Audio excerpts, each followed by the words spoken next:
The heat advisories went up across 4 states yesterday, and the numbers coming in right now are the kind that stop you cold. 112 degrees Fahrenheit. That is the forecast high for Trinity County, California, this week in mid-June. The National Weather Service issued those warnings in the last 24 hours, and the most dangerous conditions have not finished arriving for all regions yet. In this video, I am breaking down the complete picture. Who is under the most dangerous heat right now? How long it lasts? What is driving it in the upper atmosphere? Why it is connected to a wildfire situation across the West that is already alarming fire officials, and why scientists tracking El Nino are now using words like historic and potentially record-breaking to describe what is building beneath the surface of the tropical Pacific Ocean. By the end of this video, you will understand exactly why this summer is different from most summers we have lived through, and why the heat slamming the West Coast today is only the opening act of a much larger and more significant atmospheric story. I am your host Arthur, and you are watching Sky Space Lab. If this is your first time here, welcome. Hit that subscribe button and turn on notifications so you never miss a forecast update. We track the data, break it down, and stay ahead of what is coming, not behind it. Let us get into the forecast. Today is Tuesday, June 16th, 2026. Heat advisories are active right now across California, Oregon, Washington, and Nevada. Extreme heat watches cover the Portland metro area and the full length of the Columbia River Gorge. The National Weather Service in Portland confirmed that Monday was the single hottest day of this event for the Pacific Northwest. But the heat is not retreating quickly, and in parts of Northern California the most extreme readings are still arriving today. Temperatures across the interior west are running 10 to 20 degrees above normal for mid-June. And layered on top of all of that is a wildfire environment that I need you to understand before anything else in today's forecast. Interior Northern California is the absolute epicenter of this heat event. Trinity County is forecast to reach 112 degrees Fahrenheit. That is not a model outlier or a worst-case scenario. That is the operational forecast from the National Weather Service Eureka office. Heat advisories are currently active for interior Del Norte County, northeastern interior Mendocino County, southern Trinity, northeastern Trinity, northwestern and central Trinity, northern Lake County, and northeastern interior Humboldt County. These are communities in mountain canyons and inland basins where air conditioning is not always available, where power infrastructure faces real stress at these temperature levels, and where elderly residents and outdoor workers are facing a genuinely life-threatening situation over the next 24 to 48 hours. If you are in any of those advisory zones today, please find cooling. That is not a suggestion. That is the forecast reality. Move north into Oregon and southwest Washington, and the picture is only slightly less extreme. The National Weather Service Portland office has a broad heat advisory running through Tuesday night for the Willamette Valley, the Columbia River Gorge, the Cascade foothills, Coast Range valleys, and adjacent lowlands. Forecast highs across that zone are coming in between 93 and 98 degrees Fahrenheit. Portland is pushing toward triple digits in the most exposed inland locations. The Willamette Valley communities from Eugene and Corvallis north through Salem and into the greater Portland area are baking under some of the most intense June heat in years. But here is the number that concerns me most: the overnight lows. Between 60 and 65 degrees across most advisory zones in Oregon. That is not enough recovery time for the human body after a full day of near 100-degree temperatures. The National Weather Service specifically flagged a 10 to 20% probability that some locations stay above 70 degrees overnight, particularly in coastal zone areas where the marine layer is failing to provide its normal cooling. When nighttime temperatures stay this elevated, cumulative heat stress builds from one day to the next. By Tuesday night, this population will have endured multiple consecutive nights of limited recovery, and that is when heat-related illness rates climb sharply. Here is who needs to watch this the most over the next 48 hours: Portland, Oregon, Salem, Eugene, Grants Pass, Medford, Roseburg, Bend, the Tri-Cities of Washington, Kennewick, Pasco, and Richland, Hood River and the Dalles along the Columbia River Gorge, and every smaller town and rural community in the inland valleys and basins of western Oregon and central Washington, where heat collects and holds through the night. If you have elderly neighbors or family members in any of those places, please check on them today. A phone call or a brief visit can be the difference between life and death in an event like this. In western Washington, Seattle is brushing up against 90 degrees.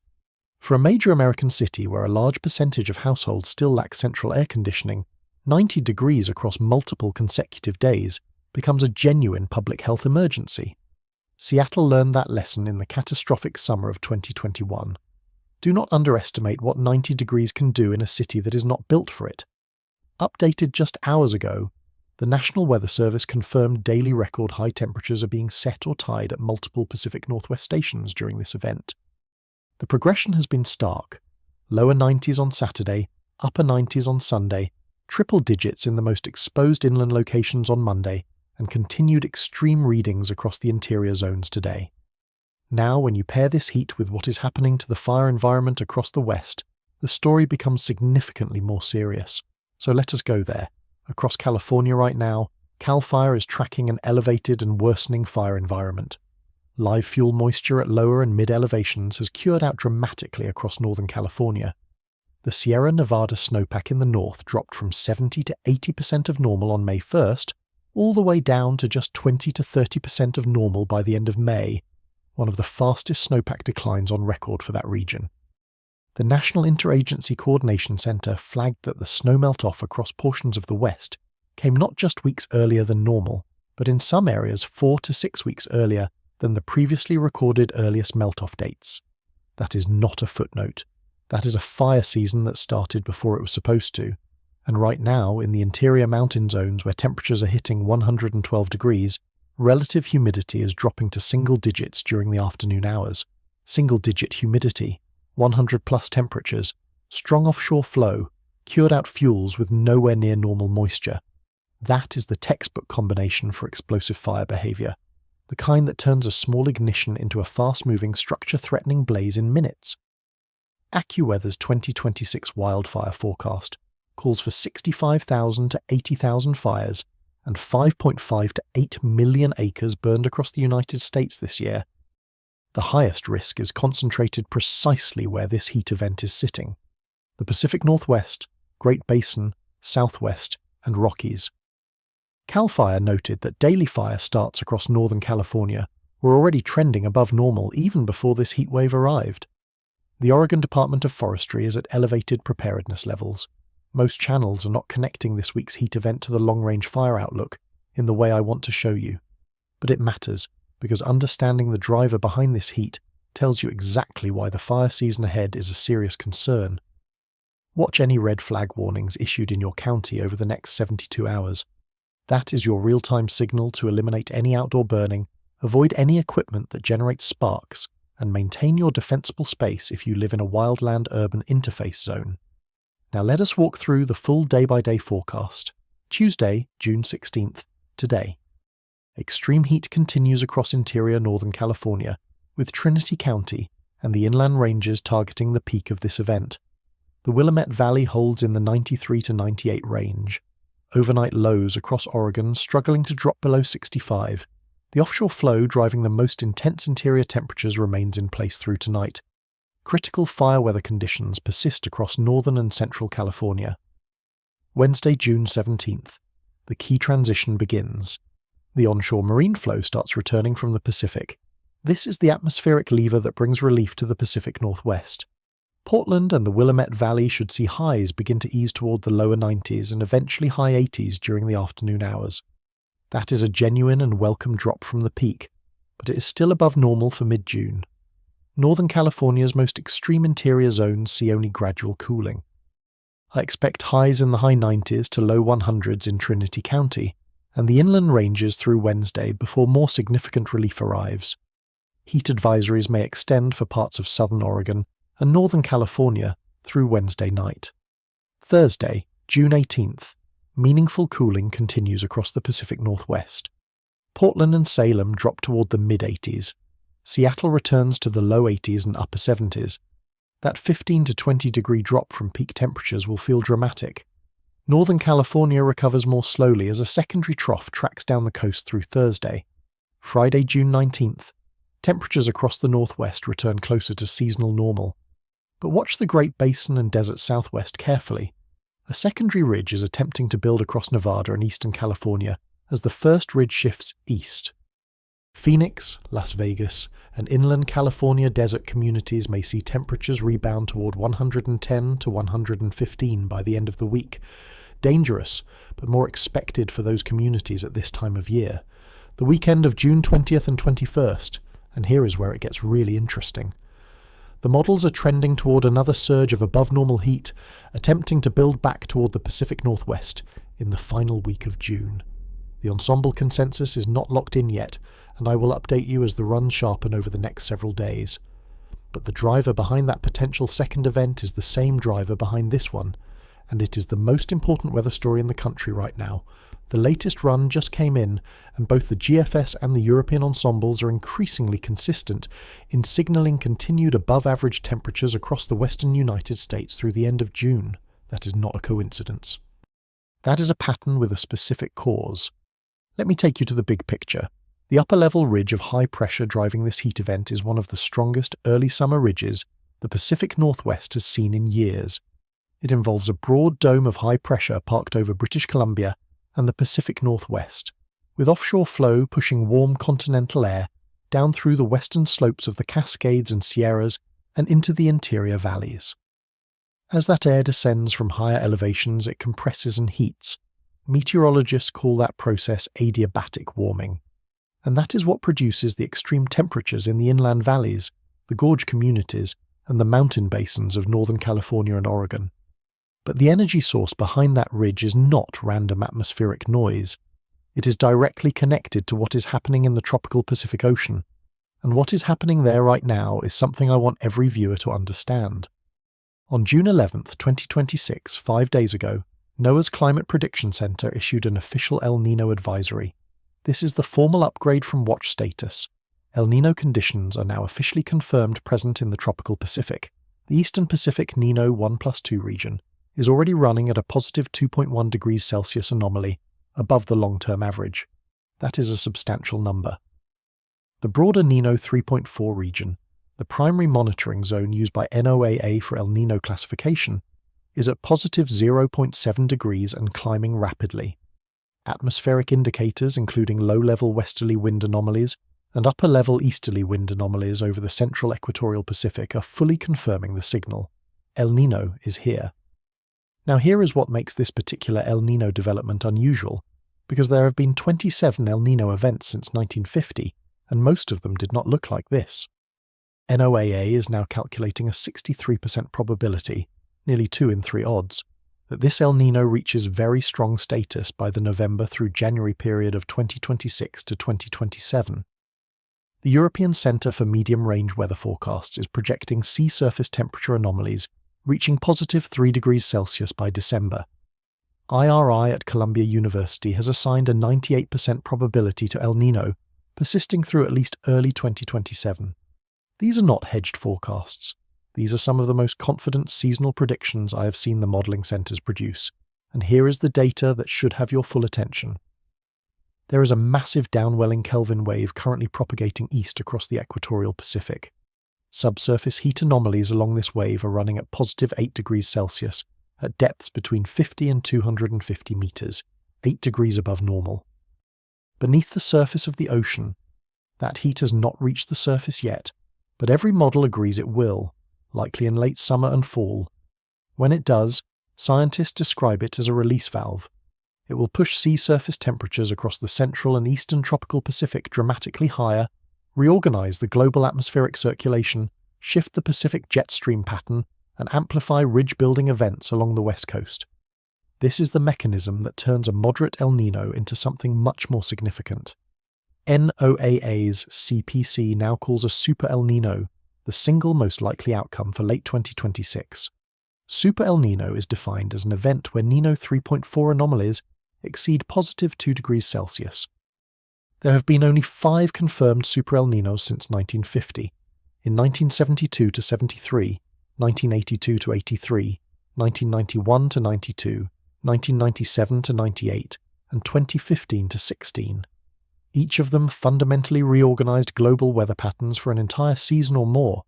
What separates 2026 from all of them? The ECMWF's update reached 100% probability of a Super El Nino developing, and the rate of increase in those probabilities has been faster than the lead up to either the 1997-98 event or the 2015-16 event. Those are the two strongest super El Ninos in the modern era. We are tracking toward this one faster than either of them. Some ensemble members are targeting positive 3 degrees Celsius or higher by early 2027, which would put this event in contention for the strongest El Nino in the modern instrumental record, potentially exceeding events going back to the late 1800s. This is one of the strongest and most rapid El Nino development signals I have seen in the data since this channel launched. When GFS and Euro agree on something like this, you pay attention. So what does this mean for the West Coast through the rest of the summer? The positive Pacific meridional mode, the ocean temperature gradient that has been strongly positive all spring, is driving two simultaneous effects. It is loading the subtropical jet stream with energy and moisture, which is keeping weather volatile across the southern United States and driving active storm tracks into the central plains, and it is warming the waters along the entire West Coast well above average. The ocean off California right now is not providing its normal cooling function. Warm coastal waters mean a weaker, thinner marine layer. A weaker marine layer means less natural air conditioning for the coastal communities and interior valleys that normally depend on it. The Weather West team noted this week that sea surface temperatures remain greatly elevated along the entire West Coast, with Southern California waters described as very warm, and the broader Northeast Pacific running a significant marine heat wave that has been active since early spring. That ocean warmth does not directly translate into the most extreme afternoon high temperatures. The ridge position matters more for that, but it does increase overnight low temperatures, raise heat stress across coastal communities, load moisture into the atmosphere in ways that fuel active weather, and set the stage for enhanced ridge amplification events later in the season. The NOAA CPC's temperature outlook for the next 30 days shows above normal probability covering the entire western third of the United States. The National Interagency Fire Center projects above normal large fire potential across the Pacific Northwest and Great Basin through July and August. AccuWeather specifically warned that the combination of heat waves and worsening drought in the Pacific Northwest and Great Basin creates the conditions for a destructive summer fire season, and the early season snowpack collapse and already elevated fire starts suggest that warnings should be taken seriously. Where are you watching from right now? Drop your city and your current temperature in the comments below. I want to map what our viewers are experiencing on the ground across the West Coast and beyond. Now, I want to go deeper on what a Super El Nino actually does to the West Coast, because this is the part that most people have not connected yet. During the 2015-16 Super El Nino, California experienced one of its most dramatic rainfall winters on record in the northern part of the state, even as the southern tier stayed dry. The Sierra Nevada snowpack swung from catastrophically low in the first years of the drought to record surplus in some areas. But the signal that matters most for what we are tracking right now, the summer signal, is different from the winter signal, and the summer signal under a developing Super El Nino looks like what we are seeing this week. Amplified ridge building over the Pacific Northwest, heat anomalies concentrated in the interior west, and a fire season that accelerates rapidly. Here is why that matters specifically for your area right now. When a strong to Super El Nino is developing in the summer months, the subtropical jet stream becomes more active along the southern tier of the United States. That is the same jet stream that drives monsoon moisture northward into New Mexico, Arizona, Colorado, and Southern California later in the summer. But in June, before the monsoon circulation is established, the dominant effect of the developing El Nino is felt in the Pacific, where the warming tropical Pacific waters enhance the pressure gradient that drives offshore flow events along the west coast. Offshore flow means warm, dry air descending from the interior, and warm, dry air descending from the interior, combined with an upper-level ridge overhead, is the recipe for the temperatures we are seeing this week. The Weather West team, which has been tracking this pattern as closely as anyone, noted just this past week that multi-model ensemble predictions are now explicitly predicting a record-breaking El Nino event by autumn 2026. The phrase used was, "nothing short of remarkable." The median forecast from every single international model ensemble is depicting at least a strong event, with the majority indicating a top-tier, very strong to historically significant event. That level of model consensus at this early stage of the El Nino is unusual, and it is pointing in one direction.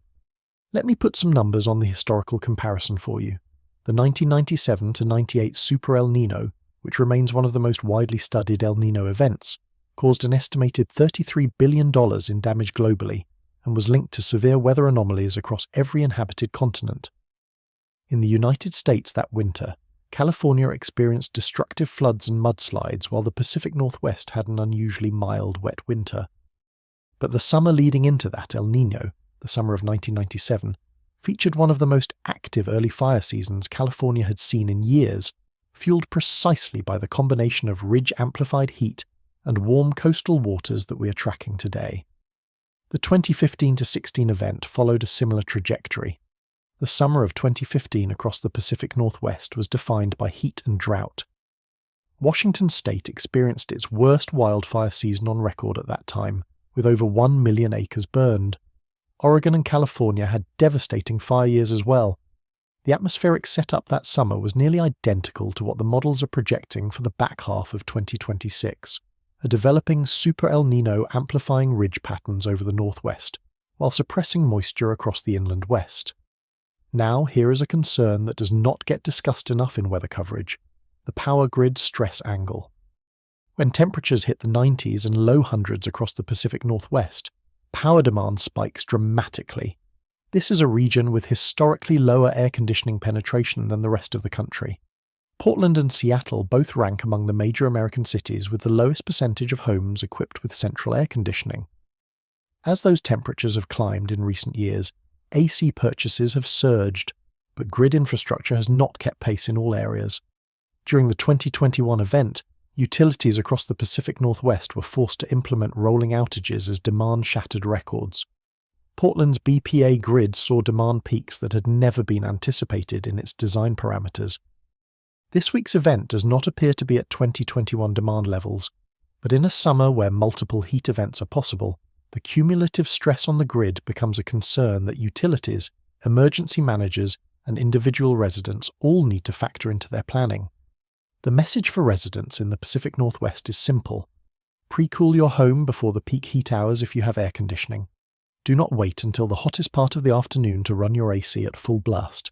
That is exactly when grid stress peaks, and when brownouts or outages become possible. Run your system in the early morning hours when demand is lower and the grid is less stressed.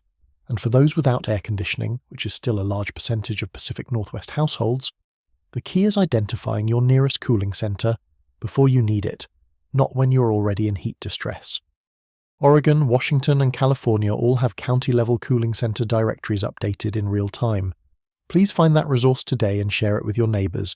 The El Nino signal also has implications for the tropical season that I want to address briefly, because this is something many West Coast viewers may not be following closely. NOAA's Climate Prediction Center issued its May 2026 hurricane season forecast, calling for 8 to 14 named storms, with a 55% chance of a below-normal Atlantic season. The explicit driver behind that below-normal forecast is the developing El Nino.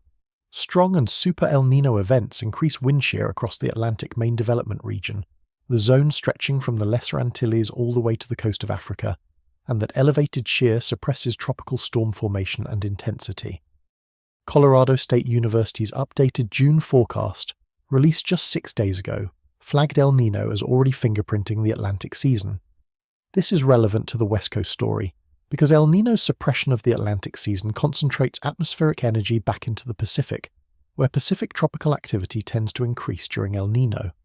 We are already seeing that signal this season, with active tropical development in the eastern Pacific off the coast of Central America and Mexico.